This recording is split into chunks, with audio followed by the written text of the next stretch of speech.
Vamos a poner este tiempo en oración delante de nuestro Señor. Dios y Padre Santo, no somos dignos de dirigirnos a ti, no somos ni siquiera dignos de nombrar tu nombre, de alabarte, de adorarte, y aún así tú nos permites, por tu gran misericordia, el hacerlo. Nos desviamos, pecamos, nos escondimos de ti, te dimos la espalda, incluso nos olvidamos de ti, y tú nos seguiste y nos perseguiste. Te mostraste a nosotros humanado en tu Hijo Jesús y nos diste salvación a través de Él. Abre, Señor, nuestro entendimiento y ayúdanos, Señor, a creer, a pesar de que nuestro cerebro humano quiera rebelarse contra la sabiduría que viene de ti. Señor, que tu palabra en esta mañana sea poderosa para transformar los corazones de aquellos que nos visitan y que aún no te conocen. Y que esta palabra también fortalezca a los hermanos que compartimos una misma fe en Cristo Jesús. En su nombre, amén. Echando la vista atrás, ya va a ser más de un año que comenzamos a predicar del Evangelio de Marcos. En mayo de 2020, en medio del confinamiento, encerrados cada uno en nuestra casa, con la mala noticia de que ya duraba demasiado esta enfermedad, que al principio pensábamos que era un catarro más, pero que estábamos viendo ya que no era así. Con esta noticia mala para nosotros, empezábamos a estudiar la buena noticia del Evangelio de Jesucristo, Hijo de Dios. Jesús, del linaje del rey David y por tanto rey por derecho propio, nacido en Belén como adelantaron los profetas, el Cristo, el Mesías prometido por Dios para salvar a su pueblo y también al resto de las naciones. Un rey completamente distinto al resto de los reyes que han poblado la tierra a lo largo de los años. Dios mismo se hace hombre para librarnos de las cadenas del pecado. A lo largo de todo este recorrido que ya hemos hecho por este Evangelio, el texto nos ha puesto de manifiesto quién es Jesús y en qué situación se encuentra el ser humano respecto a Dios. El pecado es la palabra que define la condición del hombre y hemos podido ver en estos 5 capítulos que llevamos visto las consecuencias de dicho pecado.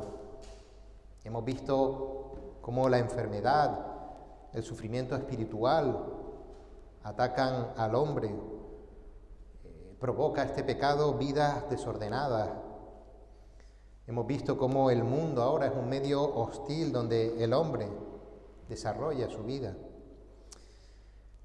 Y estas son las pruebas del estado de perdición en el que vive el hombre. Y en medio de esa realidad, Jesús muestra que Él es el único con autoridad para enfrentar todas esas situaciones y vencerlas, porque Él es el único sin pecado. Y pudimos ver cómo Él se enfrentó a Satanás en el desierto, Satanás, el príncipe de los demonios.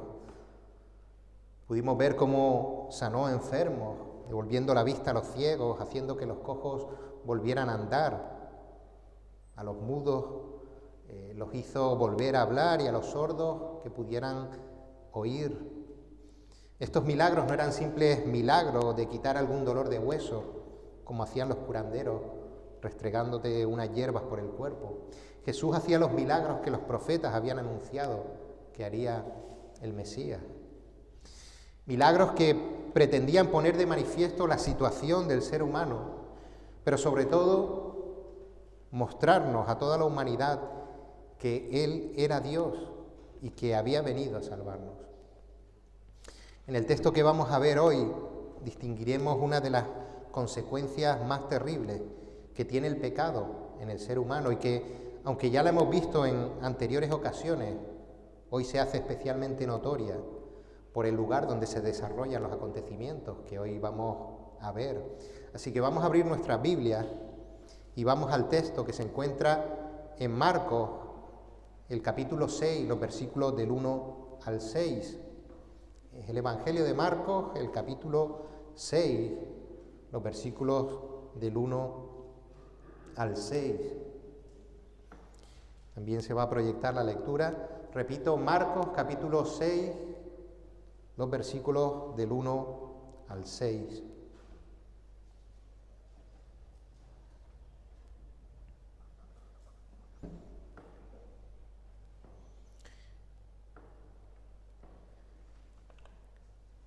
Y dice así la palabra de Dios: salió Jesús de allí y vino a su tierra, y le seguían sus discípulos. Y llegado el día de reposo, comenzó a enseñar en la sinagoga, y muchos, oyéndole, se admiraban y decían: ¿de dónde tiene éste estas cosas? ¿Y qué sabiduría es esta que le es dada? Y estos milagros que por sus manos son hechos. ¿No es este el carpintero, hijo de María, hermano de Jacobo, de José, de Judas y de Simón? ¿No están también aquí con nosotros sus hermanas? Y se escandalizaban de él. Mas Jesús les decía: no hay profeta sin honra, sino en su propia tierra, y entre sus parientes, y en su casa.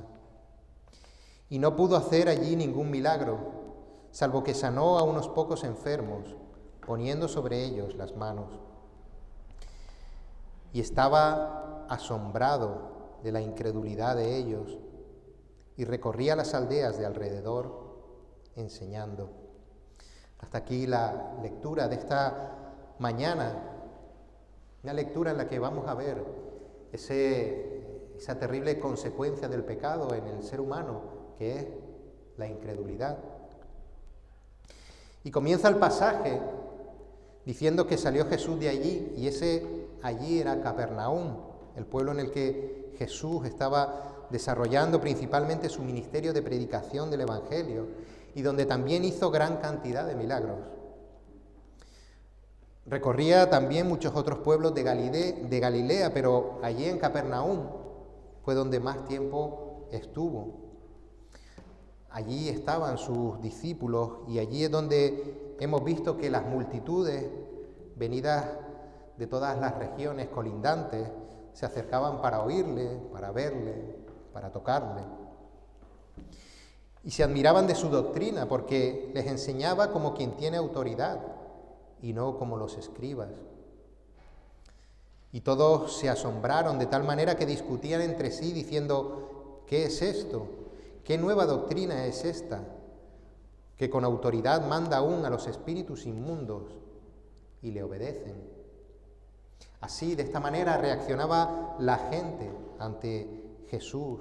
Las multitudes se asombraban de su doctrina, de su autoridad, también de los milagros que hacía. También en el versículo 2 de nuestro pasaje de hoy vemos cómo las personas que se reunieron en aquella sinagoga se asombraban de las palabras de Jesús. En el versículo 2 leíamos: y llegado el día de reposo comenzó a enseñar en la sinagoga, y muchos oyéndole se admiraban y decían: ¿de dónde tiene estas cosas? ¿Y qué sabiduría es esta que le es dada? Y estos milagros que por sus manos son hechos. Es así, la multitud se asombraba siempre ante Jesús. Era algo que no podían evitar. Pero hubieron dos momentos que nos narra la palabra en los que fue Jesús quien se asombró. Uno de ellos fue el asombro de Jesús por la fe del centurión en Capernaum. Y la otra es esta que nos cuentan estos versículos y que se desarrollan en el pueblo de Nazaret, en el pueblo que vio crecer a Jesús. Los eruditos en la sabiduría humana Dicen que la incredulidad es uno de los motores para el desarrollo de las sociedades modernas. El no creerte nada hace que busques conocimiento más allá de lo aparente, y aun cuando lo encuentras, lo vuelves a poner en duda en una especie de método científico de insatisfacción intelectual. Y ahora están muy de moda los negacionistas o los antivacunas que sin argumentos y solamente por llevar la contraria idean conspiraciones para establecerse en una especie de no me creo nada perpetuo. Es una forma de llevar la contraria a lo que está establecido, pero al final la incredulidad humana sobre los temas cotidianos del mundo es algo finalmente circunstancial. Lo realmente terrible, lo que realmente asombraba al Rey de Reyes, es la incredulidad humana respecto a Dios. Y es que la incredulidad es una de las consecuencias del pecado. En el huerto del Edén, Satanás tentó a Eva, de forma que ella no creyera las instrucciones que Dios había dado y que ella había escuchado de boca de Adán. Y esto finalmente apartó al hombre de Dios.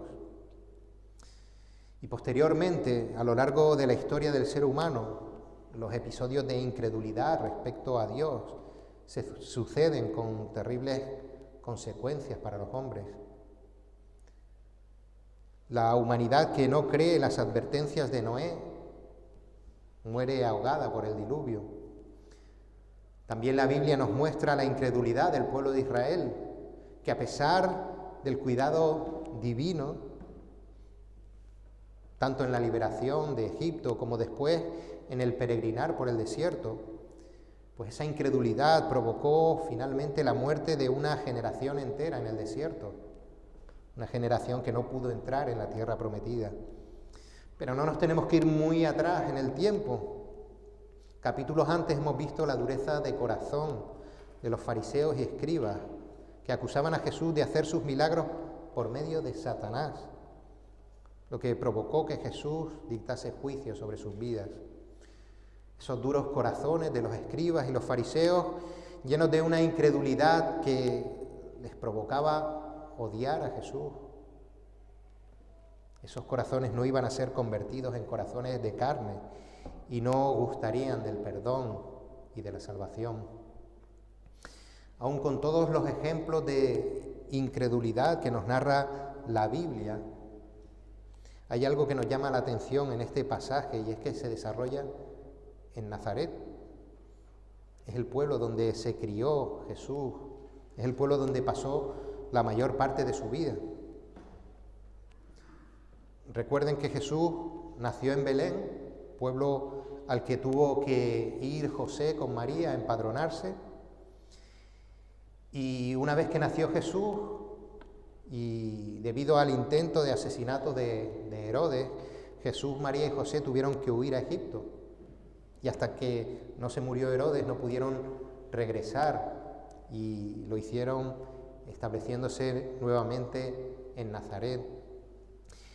Y allí en Nazaret es donde José desarrolló su trabajo, su oficio. Tradicionalmente se dice que José era carpintero, pero la palabra que se utiliza en el original es tectón, que hace referencia a un constructor, a alguien que no solamente trabaja con la madera, sino que también trabaja la piedra, trabaja el adobe, etc. Y como era costumbre en la sociedad en esos días, Jesús habría heredado la profesión de su padre, siendo también un carpintero constructor. Seguramente muchos de los habitantes de Nazaret, de la edad de Jesús, habrían jugado con él cuando era niño. Es muy posible que muchos de los muebles que tuvieran en sus hogares hubiesen sido hechos por Jesús. O Jesús habría participado en la construcción de algunas de las casas de los habitantes de este pueblo.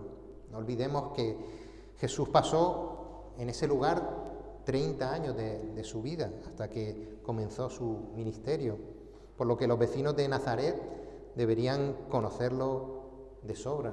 Además, imagínense, un pueblo que era un pueblo pequeño, que habría en aquella época pues 500 o 400 habitantes. Los que hayan vivido en un pueblo o en un barrio, como por ejemplo La Isleta, pues sabrán que allí todos conocen a todos y que incluso algunos vecinos se enteran de cosas de tu familia antes que tú mismo. Me pasaba a mí en el pueblo de mi padre, allá en Salamanca, cuando íbamos a veranear, que pasábamos por las calles, iba yo con mi hermana, y la gente tenía la costumbre de sentarse en la puerta, pues varias casas que estaban cercanas, se sentaban a tomar el fresco, y cuando pasábamos nosotros nos decían, ¿qué tal cantan los canarios? Nosotros nos sonreíamos, no nos hacía mucha gracia, pero todos usaban el mismo chiste. Y si había alguno allí sentado que no nos reconocía, pues otro le decía, si estos son los del Paco de la Agripina, mi abuela se llamaba Agripina, pues nosotros éramos los hijos del Paco de la Agripina. Así conocerían a Jesús, una persona que había estado viviendo 30 años entre ellos. ¿Cómo entonces, tantos años conociéndolo, y no le conocían? Pues por esta incredulidad. Por eso vamos a ver los efectos que tiene la incredulidad en el ser humano. Y primeramente, la incredulidad oculta la realidad de quién es Jesús, de quién es Dios. La incredulidad desvía la atención a temas secundarios que no tienen que ver con Dios, para justificarse, para autojustificarse. La incredulidad provoca el rechazo de las personas hacia Cristo. Y por último, la incredulidad nos aparta de Dios. Y esto último es terrible. La incredulidad nos aparta de Dios. Repito los 4 puntos que vamos a tratar. La incredulidad oculta la realidad de quién es Jesús, de quién es Dios. La incredulidad desvía la atención a temas secundarios que no tienen que ver con Dios para justificarse. La incredulidad provoca el rechazo de las personas hacia Cristo y la incredulidad nos aparta de Dios. Versículo 2, y llegado el día de reposo comenzó a enseñar en la sinagoga, y muchos oyéndole se admiraban y decían, ¿de dónde tiene estas cosas? ¿Y qué sabiduría es esta que le es dada? Y estos milagros que por sus manos son hechos. Pongámonos en situación, Jesús después de 30 años viviendo en Nazaret, trabajando en Nazaret, caminando por sus calles, comprando el pan en la panadería, asistiendo a la sinagoga a los sábados. Él se había ido y había comenzado su ministerio, como decíamos, desarrollado principalmente en Capernaum.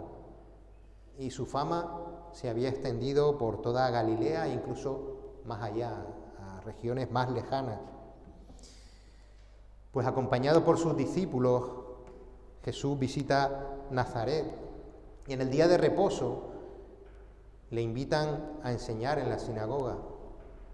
Jesús era el rabino del momento, el rabino de moda, el rabino más famoso de la región, es de aquí, de este pueblo, de nuestro pueblo. Vamos a invitarle a predicar para ver qué tan bueno es, si es tan bueno como dicen que es. El texto no nos dice qué fue lo que enseñó Jesús en aquel momento, pero sí podemos ver que las personas inicialmente reaccionaban con asombro por la autoridad de sus palabras, incluso ante los milagros que hacían. Cuando Jesús en la sinagoga enseñaba acerca de los textos sagrados, cuando explicaba a los oyentes sobre la ley y los profetas, todos se admiraban de la autoridad y la seguridad con la que Él los exponía. Él no se limitaba a repetir las enseñanzas de otros maestros, ni sus palabras eran palabras sonoras, pero finalmente vacías. Jesús no usaba eslóganes publicitarios para tratar de embaucar a la gente. Jesús quería transmitir la necesidad del arrepentimiento del ser humano y la necesidad de creer en Él como Señor y Salvador. Y esta sabiduría mostrada por Jesús y los milagros que Él hacía ponían de manifiesto sin lugar a dudas que Él venía de parte de Dios.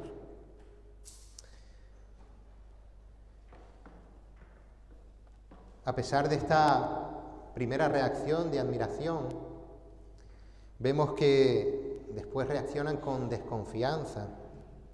Y es cierto que esta reacción de desconfianza no fue tan extrema como la reacción de los fariseos y los escribas, principalmente porque para los escribas y los fariseos las enseñanzas de Jesús ponían en entredicho la propia razón de ser de los escribas y fariseos.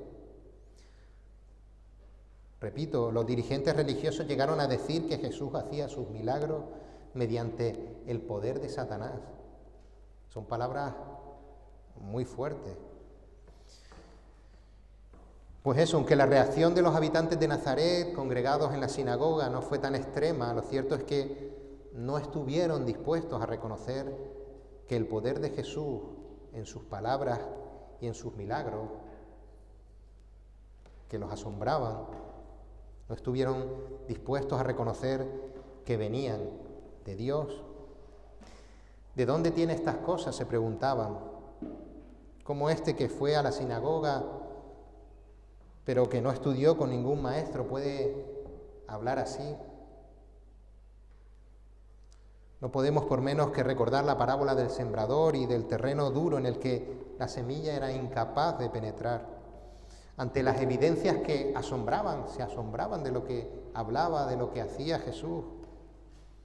Ante las evidencias de las palabras y los hechos imposibles para un ser humano cualquiera, ellos se negaron a creer completamente el mensaje de Jesús.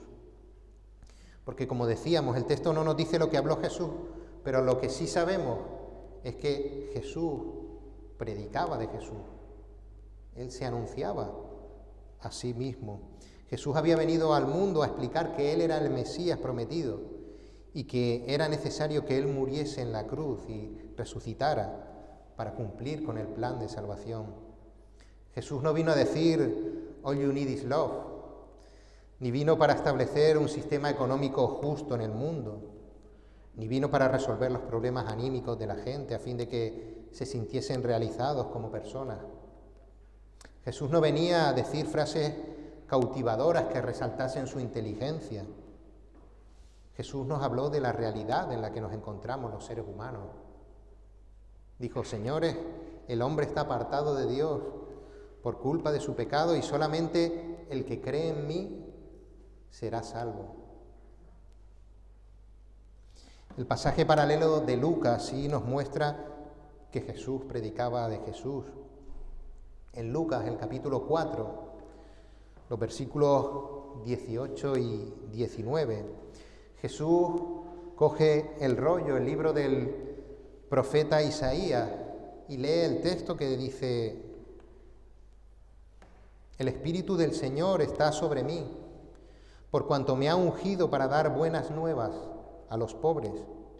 Me ha enviado a sanar a los quebrantados de corazón, a pregonar libertad a los cautivos y vista a los ciegos, a poner en libertad a los oprimidos, a predicar el año agradable del Señor.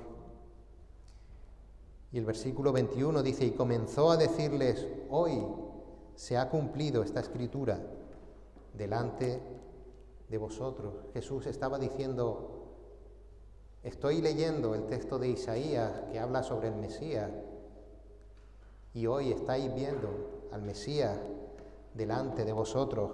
La evidencia proclama que Jesús era el Mesías, pero la incredulidad se niega a creerlo y oculta las palabras y los milagros que daban testimonio de ello.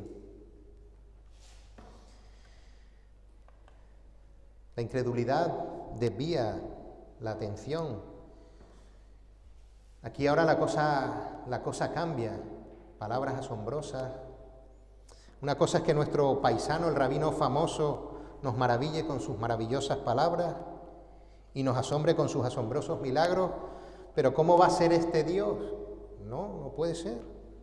¿Cómo va a ser el Señor y Salvador que esperamos desde el anuncio de los profetas del Antiguo Testamento? No puede ser, se decían aquellas personas.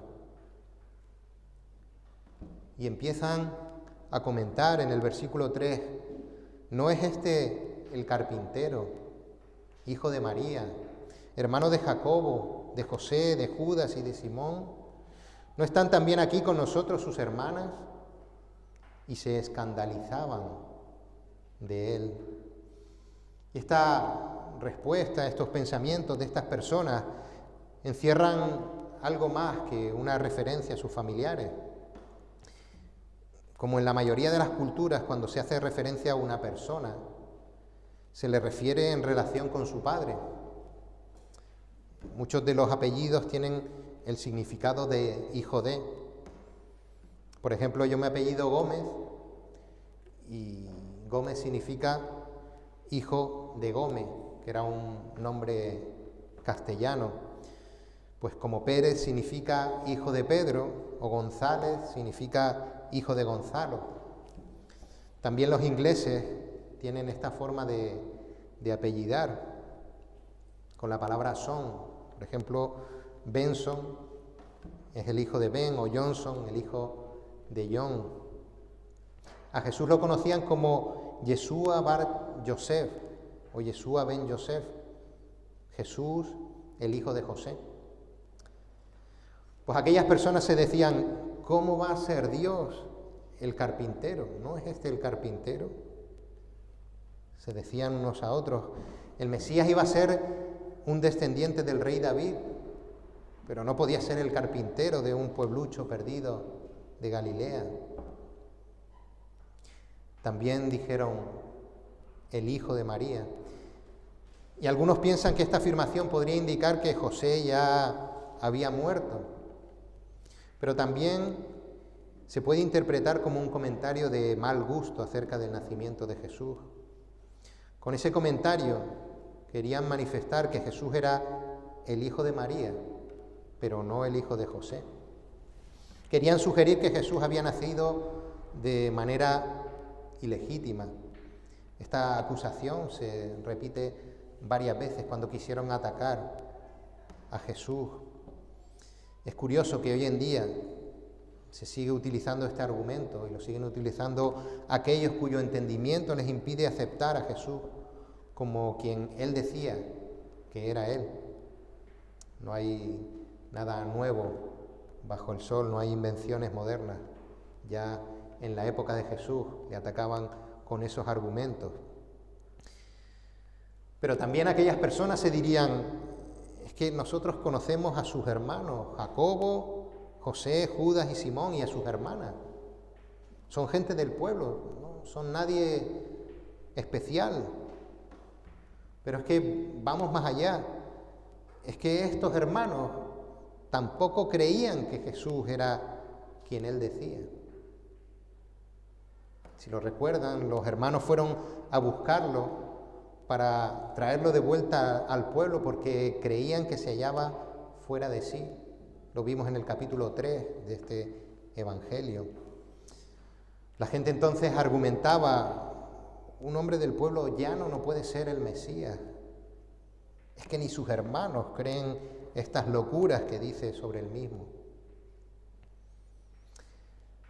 En la cabeza de estas personas pudieron más los argumentos que ellos se idearon frente a los argumentos irrefutables, evidenciados por la autoridad sobre la palabra de Dios y los milagros que daban confirmación a dichas palabras.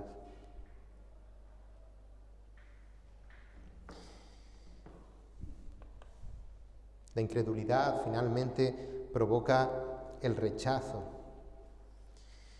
Y se escandalizaban de él, mas Jesús les decía, no hay profeta sin honra, sino en su propia tierra, y entre sus parientes, y en su casa. El siguiente paso conduce a los hombres a la indignación. El hombre se siente atacado. Todo aquello que confronta el esquema de pensamiento humano genera rechazo en el ser humano.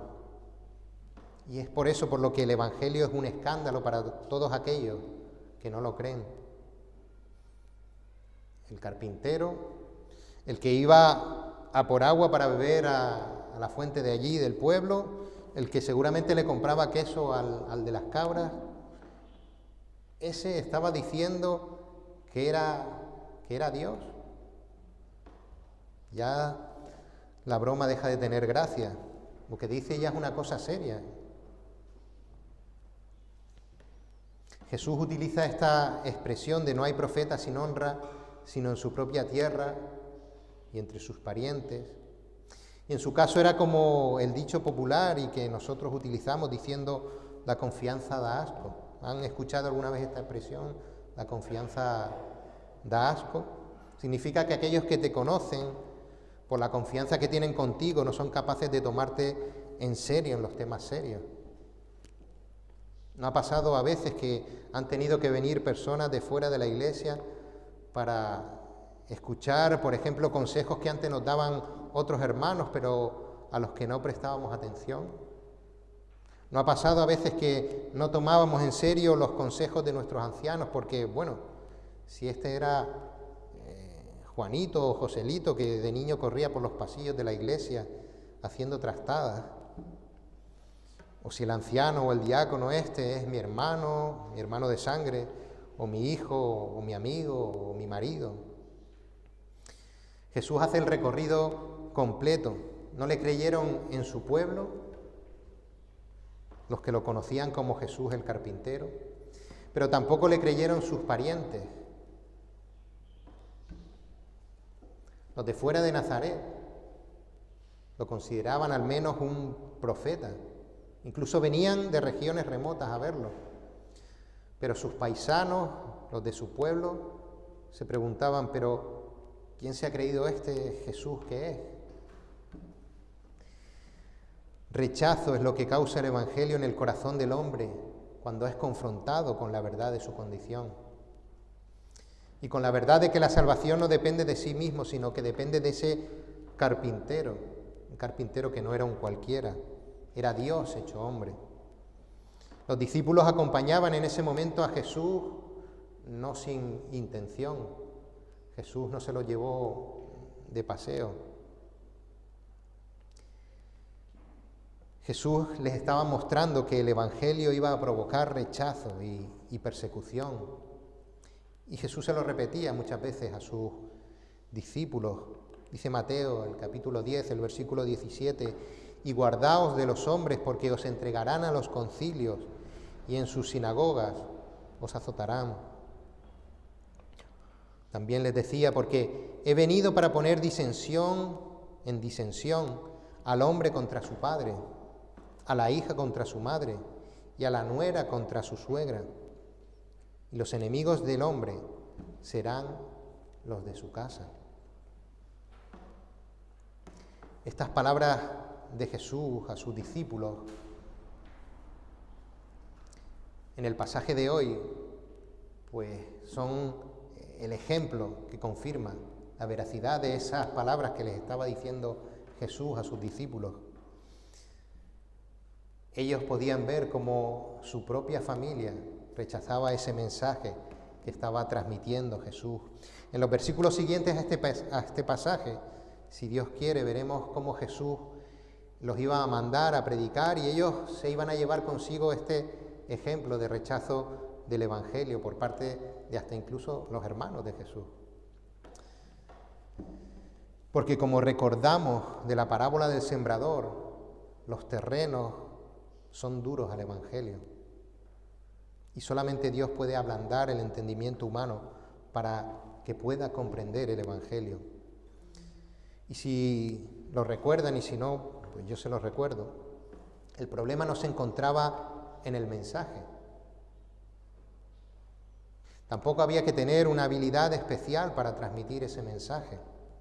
El problema se encontraba en la dureza del terreno, es decir, en la incredulidad del hombre que le impide escuchar la palabra de Dios.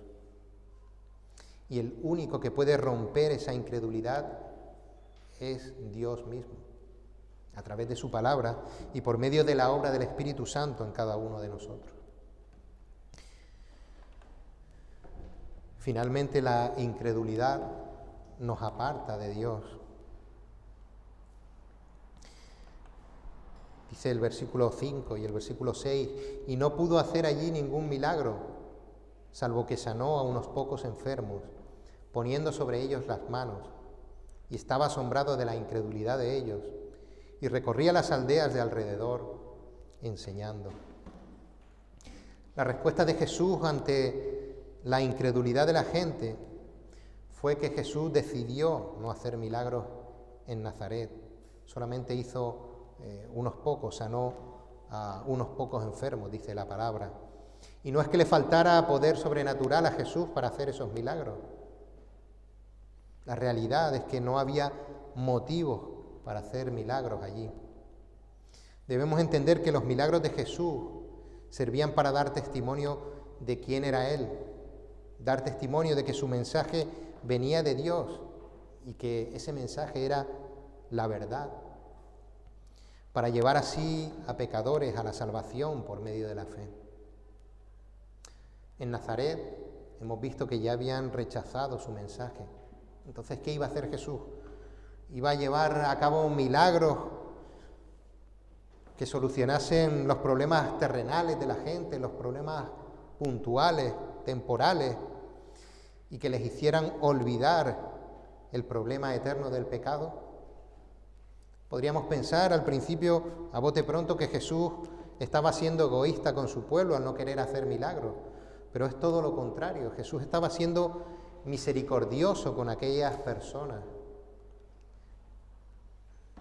porque el juicio para aquellas personas habría sido más terrible.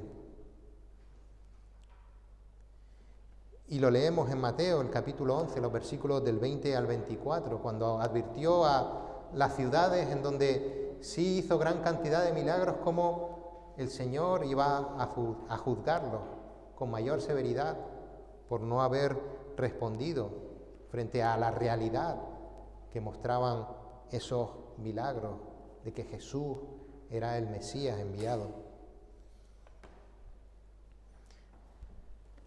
Dice, entonces comenzó a reconvenir a las ciudades en las cuales había hecho muchos de sus milagros, porque no se habían arrepentido, diciendo, ay de ti, Corazín, ay de ti, Betsaida, porque si en Tiro y en Sidón se hubieran hecho los milagros que han sido hechos en vosotras, tiempo ha que se hubieran arrepentido en Cilicio y en Ceniza. Por tanto os digo que en el día del juicio será más tolerable el castigo para Tiro y para Sidón que para vosotras. Y tú, Capernaum, que eres levantada hasta el cielo, hasta el Hades serás abatida, porque si en Sodoma se hubieran hecho los milagros que han sido hechos en ti, habría permanecido hasta el día de hoy. Por tanto os digo que en el día del juicio será más tolerable el castigo para la tierra de Sodoma que para ti. Pero también esta actitud de Jesús, además de manifestar la misericordia de Dios, manifestaba juicio, pues mediante los milagros los que estaban abiertos al Evangelio de Cristo eran conmovidos, eran convencidos. Pero aquellos que ya estaban manifestando este asombroso rechazo no iban a disfrutar la posibilidad de ver más milagros, no fuera que se conmoviesen sus corazones y aceptaran la palabra y creyeran. Este significado que Jesús le daba a sus milagros, el que refutaran la palabra que Él traía, es también la piedra de tropiezo de todos esos telepredicadores de la actualidad, los autodenominados apóstoles que organizan espectáculos de sanaciones en dos aspectos. Hay muchos que dicen que los milagros no se producen por la falta de fe de las personas. Hay muchos que te dicen a la cara, usted no se sana porque no tiene fe. Eso es una gran mentira. porque los milagros nunca fueron producidos por la fe de las personas. Los milagros son obra de Dios.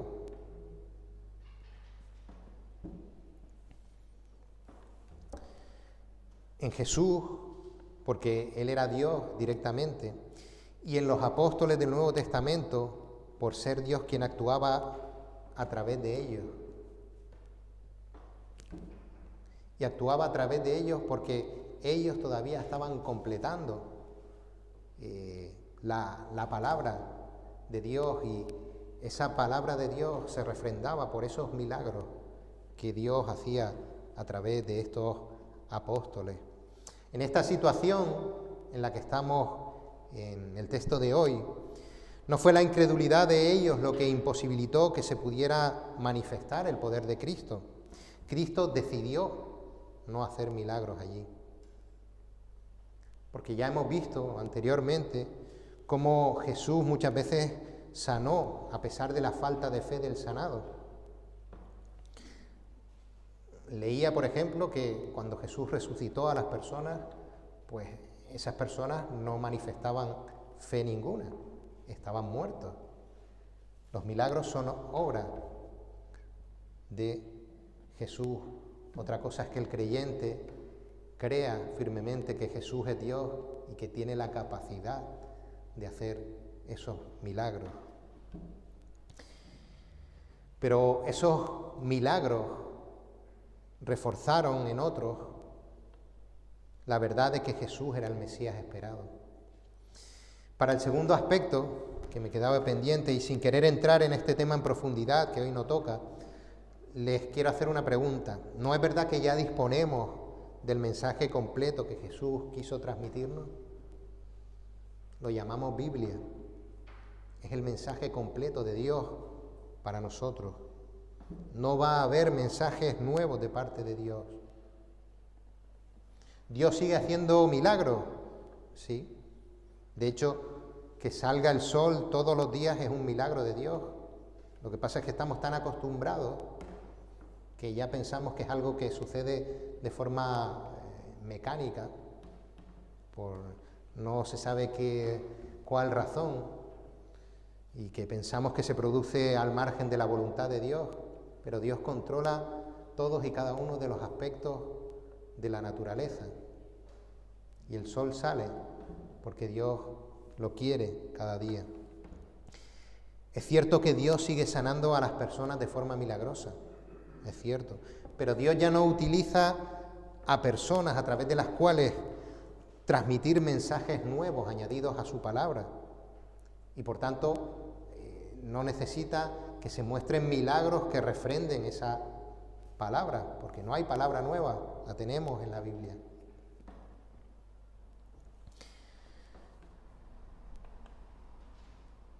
Y estaba asombrado de la incredulidad de ellos. Jesús estaba asombrado de la incredulidad.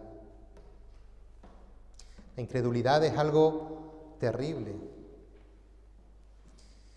Como leíamos en la lectura devocional, en el Salmo 14, todos los seres humanos somos necios.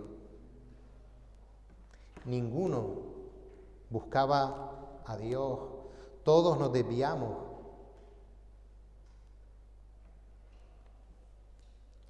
Es un mensaje tan importante que el libro de los Salmos lo repite en el Salmo 53, y Pablo también lo refiere en su carta a los romanos, para mostrar la condición de los seres humanos, sin excepción.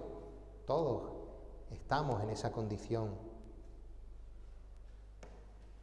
Solamente Dios nos puede sacar de esa condición, y nos preguntaremos por qué es algo tan terrible.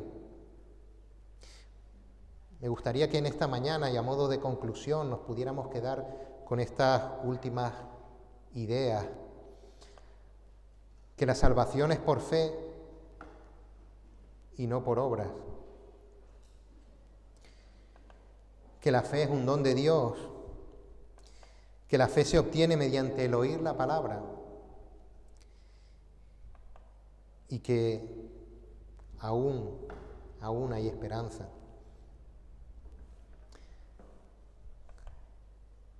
La salvación es por fe y no por obras.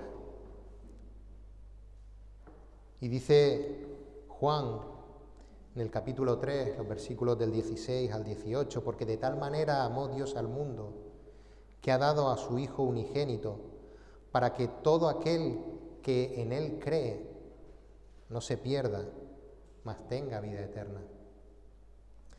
Porque no envió Dios a su Hijo al mundo para condenar al mundo, sino para que el mundo sea salvo por Él. El que cree en Él, o el que en Él cree, no es condenado, pero el que no cree, el incrédulo, ya ha sido condenado, porque no ha creído en el nombre del unigénito Hijo de Dios. Aquel que cree no es condenado, pero el que no cree ya ha sido condenado. Y a veces como cristianos nos olvidamos de esto. Cogemos el listado de pecados y vamos diciéndole a las personas cómo deben o no actuar. Pensamos que tenemos que decirle a los homosexuales que tienen que dejar de serlo. Le decimos al ladrón que deje de robar y alteramos el Evangelio hacia un legalismo equivocado. Pero los que se salven no se salvarán por no haber dejado de hacer cosas malas o buenas, o haber hecho cosas buenas o malas. Se salva el que cree en Cristo. No te salvas por leer 7 horas la Biblia. No te salvas por orar metódicamente 3 horas al día. No te salvas por dedicarle más horas que los demás a la atención de la iglesia. No te salvas por subir aquí a cantar en vez de cantar desde los bancos. No te salvas por sacar un 10 en el curso de Biblia y Teología que comenzaremos, si Dios quiere, la semana que viene. O un 100, me parece que es por porcentaje. El hombre no se salva por lo que hace, sino por lo que Jesús hizo en la cruz, por la gracia inmerecida que Dios ha dado a aquellos a los que ha otorgado el don de la fe para romper esa incredulidad y que pueda creer. Porque la fe no es algo que yo consiga confiando en mi esfuerzo, porque aplique más o menos esfuerzo, no voy a conseguir la fe. La fe es un don de Dios. Dice Efesios 2:8, porque por gracia sois salvos por medio de la fe, y esto no de vosotros, pues es don de Dios. La fe no es algo que Dios nos dé por los méritos que tengamos, por el esfuerzo que hagamos. Como decía antes, la fe no se canjea por 7 horas de lectura de la Biblia, ni por 3 o 4 horas de oración, ni por repartir comida a los que no tienen qué comer. La fe no se obtiene por llevar una vida de legalismo, siguiendo una lista de pecados que no debo cometer. La fe es un don de Dios, es un regalo que Dios nos da. Y aquí quedamos confusos y nos preguntamos, pero si yo no puedo hacer nada, entonces, ¿qué puedo hacer para recibir la fe y poder vencer la incredulidad? La fe se obtiene mediante el oír la palabra. Dice Romanos 10, el versículo 17, así que la fe es por el oír, y el oír por la palabra de Dios. Es el medio que Dios ha decidido emplear para abrir los ojos del incrédulo, su palabra. No mi bondad o nuestra bondad, no la elocuencia del predicador, no las habilidades para usar un PowerPoint.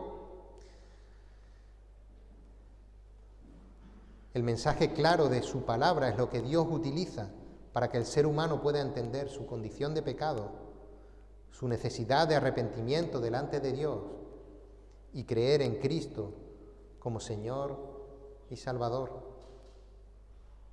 Tampoco aquí te puedo decir que si lees la palabra durante 7 horas al día vas a obtener el resultado deseado. No hay una fórmula controlada por la que el hombre pueda hacerse salvo o no. No hay una fórmula controlada para decir, si hago esto así exactamente, voy a recibir o no voy a recibir el don de la fe. El control está en las manos de Dios. Lo que sí te puedo asegurar es que no vas a recibir el don de la fe viendo partidos de fútbol, viendo el Sálvame, yendo al cine a ver películas. No digo que estas cosas sean malas, pero si tú quieres comprar pan, vas a la panadería. Lo dice la palabra. Recibirás el don de la fe por el oír la palabra de Dios. Lo recibirás si lees la palabra de Dios, si escuchas a personas que la estudian con dedicación y te la explican, si indagas en ella, si meditas en ella. Por tanto, si le dedicas 7 horas al día, si puedes dedicarle 7 horas al día a la lectura de la palabra, entiéndanme, mejor que mejor. Pero no te puedo asegurar que son 7 horas. No sé si me estoy explicando con eso. Y es por eso también, hermanos, que si queremos que aquellos que aún no han conocido, que aún no han recibido ese don de la fe para creer en Cristo, puedan recibirlo, debemos hablarles de la palabra.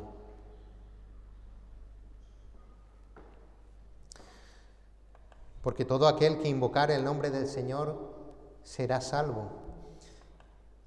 Pero ¿cómo pues invocarán a aquel en el cual no han creído?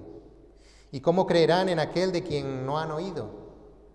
¿Y cómo oirán sin haber quien les predique? ¿Y cómo predicarán si no fueren enviados?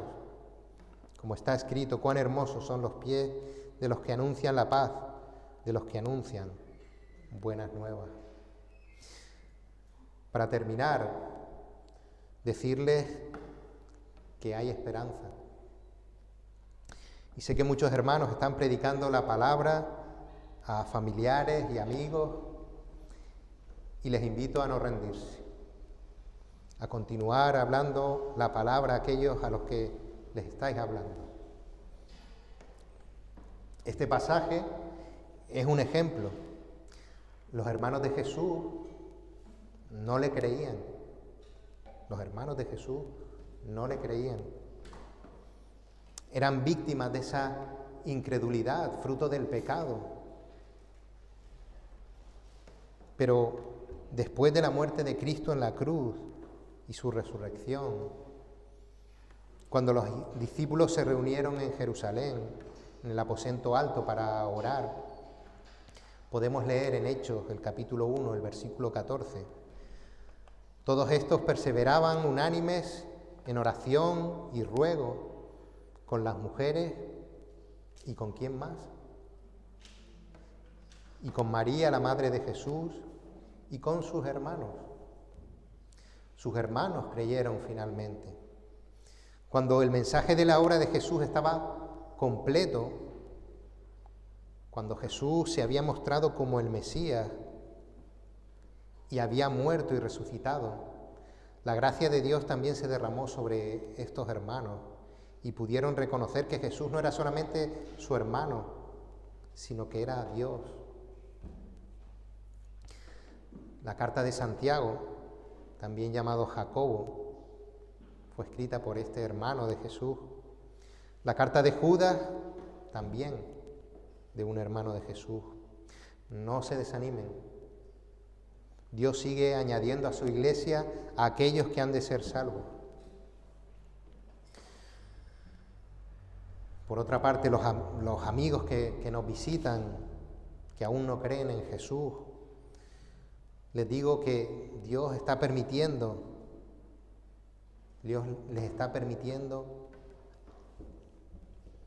aún que puedan conocerle. No se conformen, no se rindan, sigan indagando en la Biblia, sigan escuchando las predicaciones. Él aún no les está cerrando su mensaje para que no se salven. Aprovéchenlo. Aprovechen que el Señor está posibilitándoles que escuchen su palabra.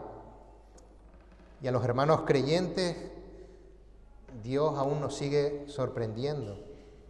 Dios aún sigue sorprendiendo nuestra propia incredulidad. El mes pasado me pasaron un vídeo por WhatsApp de un chico al que Marta y yo conocimos en GBE, en los grupos bíblicos que trabajan con los adolescentes de 12 a 18 años. Y este chaval era un poquillo traviesillo, no era muy malo, pero era algo travieso. De estos que había que vigilar por las noches para que no se escapasen de la habitación para irse a ver con alguna chica. Eso pasa en los retiros en los que pensamos que adolescentes que aún no son creyentes se van a comportar como si fueran creyentes por el mero hecho de asistir desde pequeños a las iglesias. Por eso estábamos vigilantes cuando íbamos a esos retiros, porque sabíamos que podía pasar. Este chico creció y estuvo estudiando finalmente en un seminario en Alemania durante 4 años y ahora está en prácticas en una iglesia para formarse como pastor. Y me pasaron la predicación y pude escucharla y era una predicación acorde a la palabra. Y no pude por menos que animarme pensando que Dios me había utilizado también a Marta en esos retiros para que ellos pudieran escuchar la palabra. Quizá no directamente le hablamos nosotros, pero trajimos predicadores, personas que compartieron la palabra y ellos pudieron escuchar la palabra.